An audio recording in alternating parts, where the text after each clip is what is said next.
very proud to announce the delivery of our first uterine artery stem cell therapy. First time in South India. இன்னைக்கு அந்த குழந்தை பிறந்திருக்காங்க after 11 years of waiting. இவங்க எங்ககிட்ட first December மாதம் 2023ல வந்தாங்க. அப்போ அவங்களுக்கு 9 years ஆயிருந்தது கல்யாணம் ஆகி.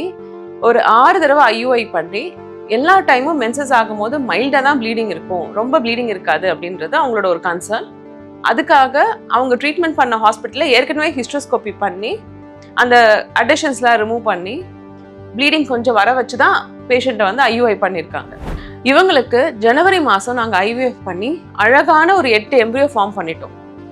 நல்ல எம்ப்ரியோ ஃபார்ம் பண்ணியும் ஒரு 3-4 months PRP, natural cycle, therapy எல்லாம் கொடுத்து கூட மே மாதம் வரைக்கும் அவங்களுக்கு நல்ல எண்டோமெட்ரியம் வரவே இல்லை.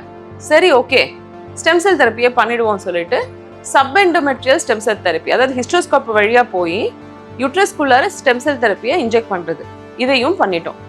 இது எல்லாம் பண்ணி முடிச்சுட்டு ஜூன் மாதம் எம்ப்ரோ ட்ரான்ஸ்ஃபர் பண்ணோம். 6.2 to 6.3 எண்டோமெட்ரியமில் அழகாக பாசிட்டிவ் வந்துச்சு. 850 வேல்யூ.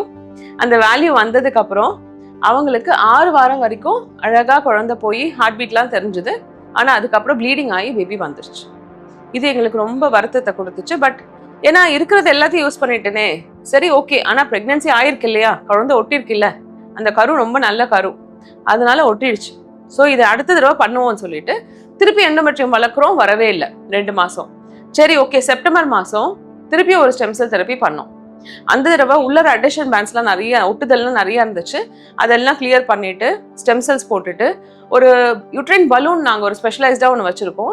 அதுக்கு பேர் யூட்ரோஃபிக்ஸ்ன்னு சொல்லுவோம். அந்த பலூனையும் உள்ளே போட்டு அதை ஒரு 1 week வச்சுருந்து நிறைய தெரப்பி பண்ணி அவங்க எண்டோமெட்ரியம் இம்ப்ரூவ் பண்ணிடலான்னு ஒரு தைரியத்தில் தான் பண்ணோம். ஆனால் அதை பண்ணியும் அவங்களுக்கு எண்டோமெட்ரியம் ஒழுங்காகவே வரல. பேஷண்ட் ஆனால் ரொம்ப ஸ்ட்ராங்காக சொல்லிட்டாங்க, அவங்க ஹஸ்பண்டும் ஒய்ஃபும், நல்ல லைனிங் வந்தால் தான் மட்டும்தான் மேடம் நான் எம்ப்ரியோ வைக்க போகிறேன், இல்லைன்னா எனக்கு வேண்டாம், எனக்கு கருவும் வேஸ்ட் ஆகிடுது. அதனால் அவங்களும் ரொம்ப கவலையோடு தான் இருந்தாங்க. ஸோ நாங்கள் எண்டோமெட்ரியம் ப்ரிப்பேர் பண்ணுறோம். எத்தனை தடவை 3-4 மாதமாக ப்ரிப்பேர் பண்ணிகிட்டே இருக்கோம், ஒன்றும் வரவே இல்லை.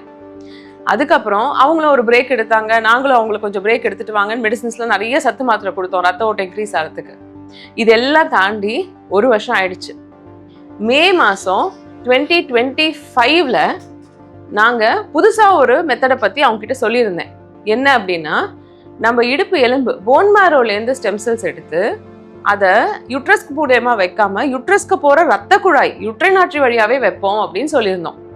அதனால் நாங்கள் என்ன பண்ணியிருந்தோம், ஸோ ஸ்டெம் செல்ஸ் எடுத்து ஃபெமோரல் ஆர்டரி வழியாக, தொடை வழியாக, எப்படி ஹார்ட்டில் பிளாக் இருந்தால் அந்த பிளாக்கை ரிலீஸ் பண்ண ஸ்டென்ட் வைக்கிறாங்க இல்லையா, தொடை வழியாக ஆஞ்சியோகிராம் பண்ணி வைக்கிற மாதிரி நாங்கள் தைஸ் வழியாக ஃபெமோரல் ஆர்டரி வழியாக போய் யூட்ரைன் ஆர்டரியில் ஸ்டெம் செல் தெரப்பி பண்ணலாம். இதுதான் இருக்குது. ஏன்னா ஏற்கனவே 2 times ஸ்டெம் செல் தெரப்பி பண்ணிட்டோம், ஒன்றும் எண்டோமெட்ரியம் வரவே இல்லை. இல்லைனா வாடகை தாய் மட்டும்தான் ஆப்ஷன் இருக்குது. ஸோ இந்த மாதிரி ஒரு கன்ஃபியூஷனில் இருக்கும் போது ஷி வாண்டட் தட் ப்ரொசீஜர். நான் அதில் ரிஸ்க் இருக்குது, ஏன்னா ஃபெமோரல் மெயின் ஆர்டரி வழியாக போகிறோம், அதோட ரிஸ்க் இருக்குது. இதுக்கு orthopaedician, stem cell therapist, interventional radiologist இவங்களெல்லாம் நாங்கள் ஒன்று சேர்க்கணும், இது எங்களுக்கு ஒரு பெரிய வேலை, உங்களுக்கும் ரிஸ்க் அப்படின்னு சொல்லும் போது, இல்லை டாக்டர் எனக்கு கட்டாயம் பண்ணிட்டே பண்ணுங்க அப்படின்னு சொல்லிட்டாங்க. ஸோ மே மாதம் எங்கள் டீமோட help, interventional radiologist, orthopaedician, stem cell therapist இவங்க எல்லாரும் சேர்ந்து எனக்கு கொடுத்த ஒத்துழைப்பனால we did the stem cell therapy. அந்த ஸ்டெம் செல் தெரப்பி பண்ணிட்டு ஜூன் மாதம் எண்டோமெட்ரியம் 6.8 வரைக்கும் வளர்ந்துச்சு. ஆனால் 40th day வரைக்கும் வெயிட் பண்ணோம். மென்சஸ் வந்ததுலேருந்து 40வது நாள் தான் 6.8 வந்துச்சு. அதை வச்சு எம்ப்ரியோ ட்ரான்ஸ்ஃபர் பண்ணோம். அந்த ஒரு ரிசர்ச்லேயும் அவங்களோட மோட்டிவேஷன்லேயும் அந்த சயின்ஸோட ஹெல்ப்லேயும் வந்த குழந்தை தான் இன்னைக்கு February 5 2026 2.25 கிலோ ஒரு பையன் குழந்தை சந்தோஷமாக அவங்க ஃபேமிலி கிட்ட கொடுத்துருக்கேன். இது ஒரு பெரிய மிராக்கிள் எங்களோட ஜேர்னியில். எல்லாருக்கும் இது தேவைப்படாது கட்டாயம், ஆனால் இந்த மாதிரி வேறு வழியே இல்லைன்னும் போது இந்த தெரப்பி வந்து எங்களுக்கு இன்னும் ஒரு மோட்டிவேஷனாக பேஷண்ட்ஸ்க்கும் சரி எங்கள் டாக்டர்ஸ்க்கும் சரி இருக்குன்றது வந்து சந்தேகமே கிடையாது. ஸ்டெம் செல் அப்படின்றது வந்து உலக நாடுகள் நிறைய இடத்துல ட்ரையல் பண்ணிட்டு இருக்காங்க. ஆனால் எங்களுக்கு பெருமையாகவும் சந்தோஷமாகவும் இருக்கிறது வந்து அந்த ரிசர்ச், அந்த சயின்ஸ் புக்கோடு நிற்காம ஒரு பொண்ணோட வாழ்க்கையில் ஒரு சந்தோஷத்தை கொடுத்துருக்குன்றது தான் எங்களுக்கு ரொம்ப பெருமையாக இருக்குது. ரொம்ப ஹாப்பியான மூமெண்ட் உங்கள் கூட ஷேர் பண்ணியிருக்கோம்.